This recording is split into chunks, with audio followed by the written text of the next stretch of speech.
を作りましたが、LED を使った仕組みをうまく使って、パンチ力を測定できるようにしたいので、うまくできたら、チャンネル登録してもらえると嬉しいです。それでは作っていきましょう。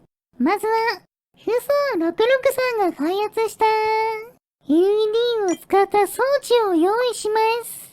大きな LED を壊すと出てくる8つの小さな LED を1つ減らして7つつなげたものを設計図に登録したら、大きな LED1 つを材料に設計図機能で複製します。そうすると、消費した材料によって薄い LED が手に入ります。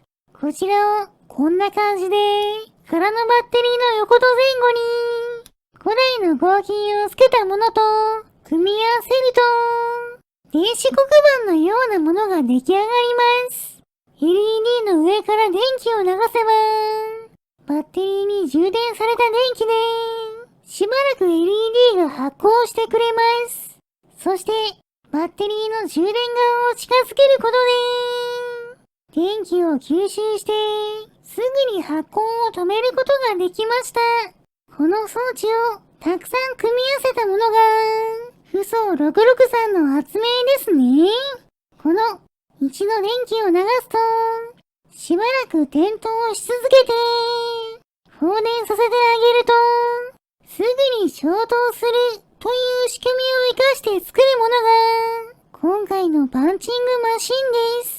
10個の装置を縦に並べたものをパンチ力測定用のゲージとして使うわけですね。そのためにはパンチの威力が高いほど大きな電気が流れる仕組みが必要なのでそちらも作りましょう。こんな感じでモーターを2つ組み合わせることで片方のモーターで発電したときもう片方が回転するようにしました。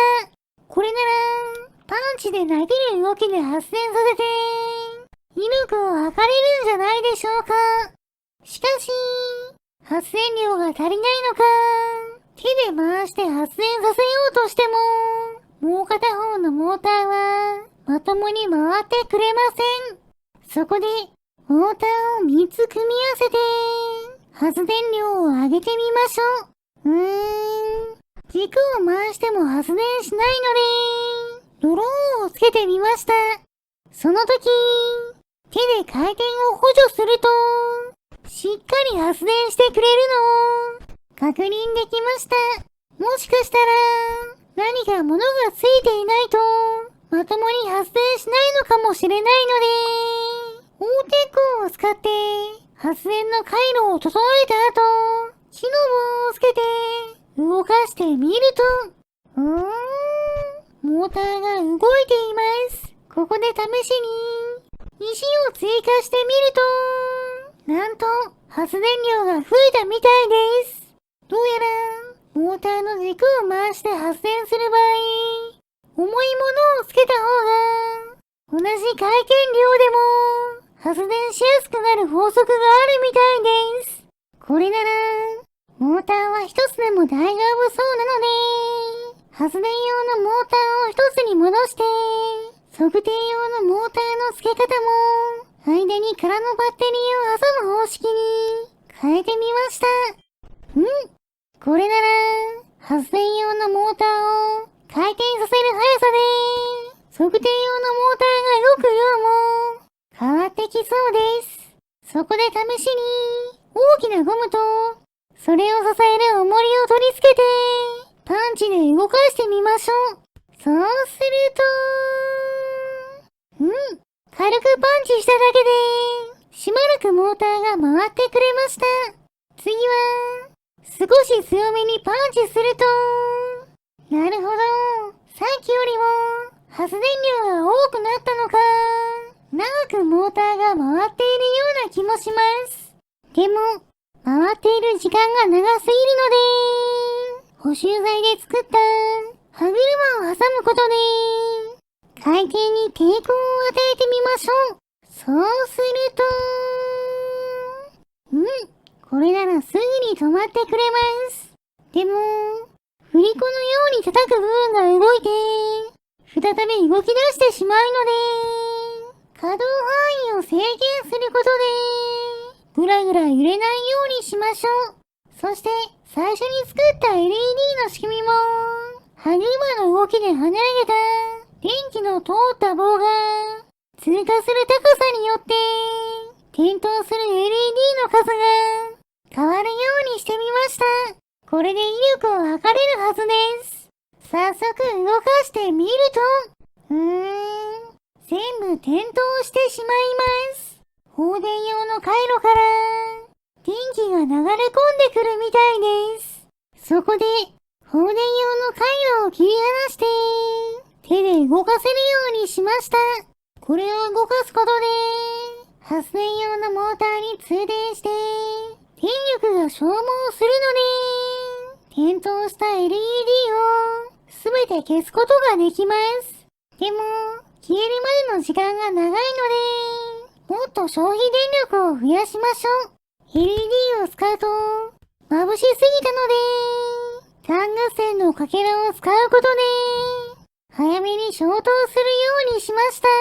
これなら叩いてパンチの威力を測った後光っている LED を消してリセットすることができます。でも叩く部分が戻ってこないことがあったので威力測定に使うバッテリーの数を2本に増やすことで電力に余裕を持たせて確実に戻ってくるようにしました。単合線の数も増やして消すのも早くしています。早速叩いてみると、威力は8です。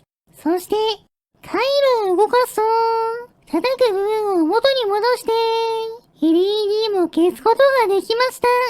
これでパンチングマシンの仕組みは完成ですね。せっかくなのでスライムと木材で飾り付けてよりパンチングマシンらしくしましょう。昔のゲームセンターにあったパンチングマシンっぽく赤と黒を基調にデザインしてみました。ゴム製のグローブを作ってさらに飾り付ければパンチングマシンの完成です。なかなかそれっぽくできたんじゃないでしょうか。早速グローブを持って殴ってみると、おっと、木にぶつかる音がして本体がダメージを受けました。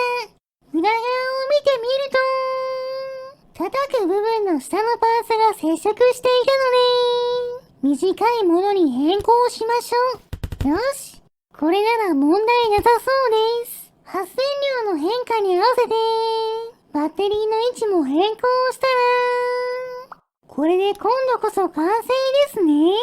早速殴りましょう。いきますよ。パンチ。よし、威力は7。なかなかですね。今度は両手でグローブを持って加速しながらぶつけると、威力は9。ちゃんとパンチの威力に応じて光る LED の数が増えてくれているみたいです。ちなみに最高威力の10が出た時は手で押し込むように叩いた時でした。ちょうどいい殴り方があるみたいです。せっかくなので普通に殴るだけでなくロケットエンジンをつけたロケットパンチも試してみましょう。壊れてしまいました。ちゃんと叩く部分に当たってくれるように何度も狙っていきましょう。コントロールが難しいのでなかなか当たりませんね。よし、命中しましたが威力は5でした。残念な結果です。では今度は使い捨ての銃で撃ってみましょう。これならどれくらいの威力が出るんでしょうか。発射叩く部分が壊れたせいか威力が測れませんでした。そこで先端にグローブをつけてもう一度撃ってみましょう。すると、距離が遠かったのか。測定できません。もっと近づいて、近距離から撃つと。よし、測定できました。威力は5で、ロケットパンチと同じですね。それでは、たくさんパンチを繰り出して、お腹も空いてきたので、スライムを捕まえてきて、食べてしまいましょう。燃えるものを集めてきて、火をつけます。いい感じに燃えていますね。よし、スライムも食べ頃になったので、食べてしまいましょう。もちろん、今回頑張ってくれた、パンチングマシーンさんにも、お裾分けしてあげます。はい、どうぞ。今回の動画はここまでです。面白かったと思ったら、チャンネル登録、高評価をしていただけると嬉しいです。リクエストなど、コメントもお待ちしていますね。それでは皆さん、